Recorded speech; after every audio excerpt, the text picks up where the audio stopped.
Hi everyone, in this video I'm going to talk about direct attached storage. So some cases we would want to use direct attached storage over SANs because storage attached networks are relatively very expensive. In usual environment like in typical small and medium scale organizations, they can't afford to have SAN.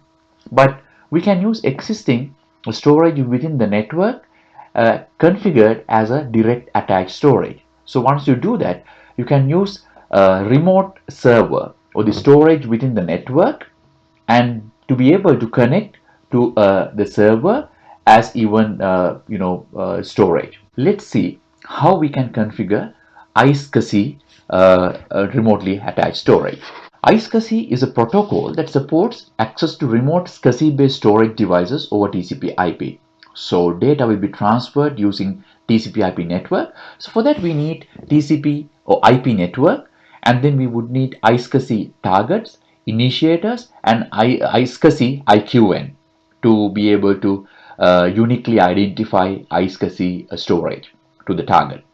And then we will be using iSCSI target servers in Windows 2012 and newer server OS that can support network diskless boot and then server application storages, heterogeneous storages, and even lab environment, especially when it comes to even installing Exchange server, you can use SCSI storage. So let's see how we can configure it.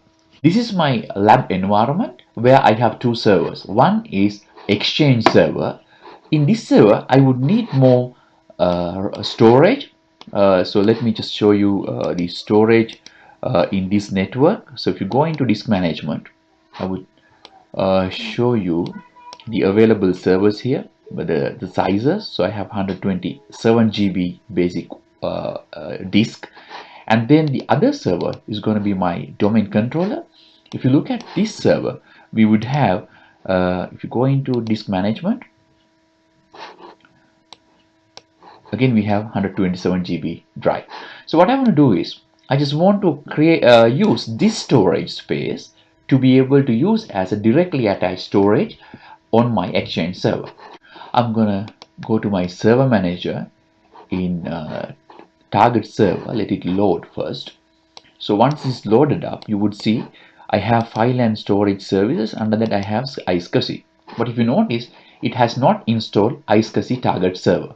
So you can do this either by just clicking on this or just going to dashboard and add roles and features. If you click on that, you need to select the server first here. Next, role-based feature-based installation, and you select the server from the server pool. And if you go into file and storage services here, expand file iSCSI services, if you go further down, you would see iSCSI target server and iSCSI target storage. Then I would say next. I'm going to install it. So let it install now. Now it's being installed. You would see it's completed my installation. Now if I go into files and storage services here in my this server, and if you expand iSCSI drives, now it's installed. Now in order to create this one, I'm going to just go into the iSCSI tasks and then iSCSI virtual drive. So if you go in there, so this is my server, and then I'm going to go into use the C drive, this volume, and then I need to create one. So let's say iSCSI drive 1. I created one, and then I'm gonna give fixed size, let's say 5 GB for demonstration purposes, and then I'm gonna create new iSCSI target to be able to connect this. So in this case, let's say my server Exchange server EX1 is my target server. Now I'm going to select this server from here.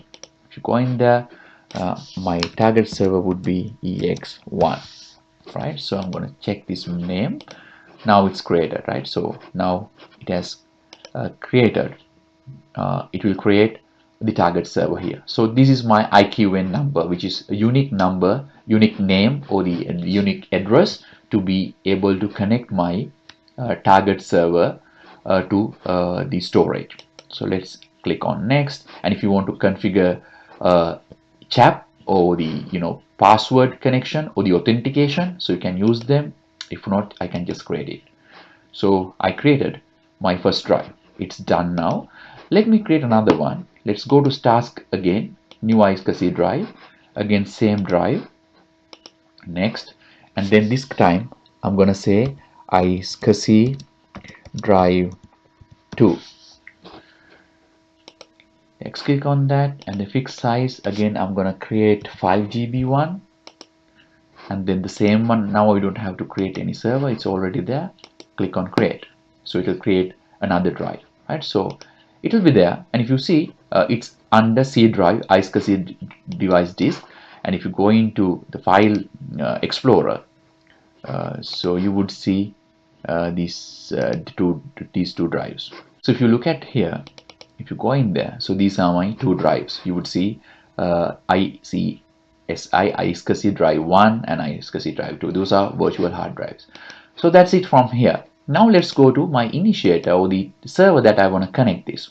So what I want to do is, let's go in there, and here I'm going to select Windows key here, and then I'm going to go to server manager. When that loads up, you can click on tools, and there is a tool, the option, the service called iSCSI initiator, which will be default installed. So I'm going to start the service. So here still I have this one, and this is my iSCSI initiator. What I'm going to do here is specify the target DC1. Let me say quick connect. Now this was my target, and it's done now. It's connected. I'm going to refresh it, and then it's connected now. So if you go into my disk manager now, you would notice now there are two disks already attached, each 5 GB. So now it shows as a locally attached drive. So this one is 5 GB, this one is 5 GB. Now what you want to do is, you can right click and you can make it online, and then you can make initiate the disk.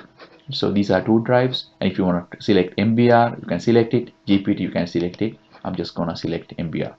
Now I have unallocated two drives that I can create any volume if I want to. New simple volume, span volume, stripped volume, and mirrored volume. Whatever I want to, I can create these volumes. So now you can use this as a directly attached storage. So I think you would notice this works as a local storage, but real storage location is some other server. So in my case, this is stored in a C drive in a different server. So this is iSCSI connection or storage that you can easily create for your different type of work, including even Exchange installation to keep Exchange mailbox databases. So I hope this is informative and you understood the concept and how to configure it. Thanks for viewing. Hope to see you in the next video.